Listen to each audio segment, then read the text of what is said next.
So here we have the Skoda Superb DSG, which is the automatic on a 17 plate. I'm going to start off by showing you around the outside of the car, and then we'll hop in and run through some controls on the inside. But from the outside you can see it's a 5-door car with alloy wheels. Let's start off inside the boot and then work our way around the rest of the car from there. To approach the boot, you can see we have reversing sensors, loads of boot space as well, along with that 60/40 split folding rear seat. Okay, so we're just going to work our way back round to the front of the car, and then we'll hop in and run through some controls on the inside. But now that we've done a full circle of it, you can see it's in excellent condition the whole way round. Just briefly before we climb in, I think it's what we're seeing the interior from this exterior point of view. There's plenty to run through on the dashboard, so let's hop in and we'll do that now. Okay, now that we're inside the car, we're going to start with the dials. On the left-hand side, we have the rev counter, and on the right-hand side, the speedometer and fuel gauge. In the middle, you can see the total miles of this car, which are 20,883. You can change information that's displayed above that using controls on the steering wheel. So you can have a digital readout for the speedometer, for example. You've got various bits of fuel economy information, but there are other menus available to you as well. So we were on the driving data menu just there, with a vehicle menu, so vehicle status really, telephone, audio, assist systems, and then back round to the driving data menu where we started off. And to make all of those changes, you just use these buttons here. We've also got phone controls on that side and this side.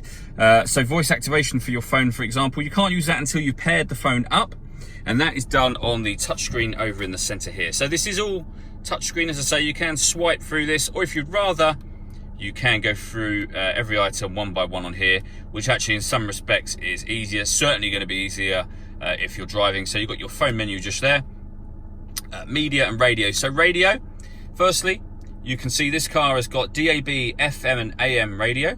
If you want to listen to your own music, you can do. You can either press the menu button and go to media, or just press media up here and you'll go straight to the media menu. So there's plenty of ways to listen to your own music. We have an SD memory card slot, USB input, you can stream music wirelessly via Bluetooth audio, and we have auxiliary input as well. Working our way down, we have dual zone climate control, so you can adjust the passenger temperature, and you can see that just there, and the driver temperature. You can adjust the fan speed upwards and downwards from here, and you can determine where you'd like the air to be distributed. When you're happy with those settings, this button turns the air conditioning off in this case, or back on again. Or you can hit auto, and the car will now maintain the temperatures you've asked for. You can hear it doing that by taking control of the fan speed for you.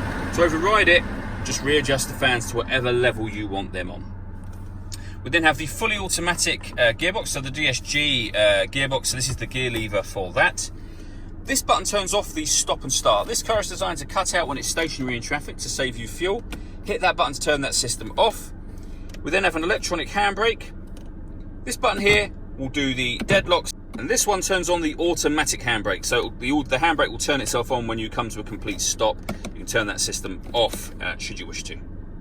All that leaves me to say is thank you for taking the time to watch this video. If you'd like to come and see the car in person and have a test drive, please feel free to call any of our MJA sites. We'd love to hear from you soon.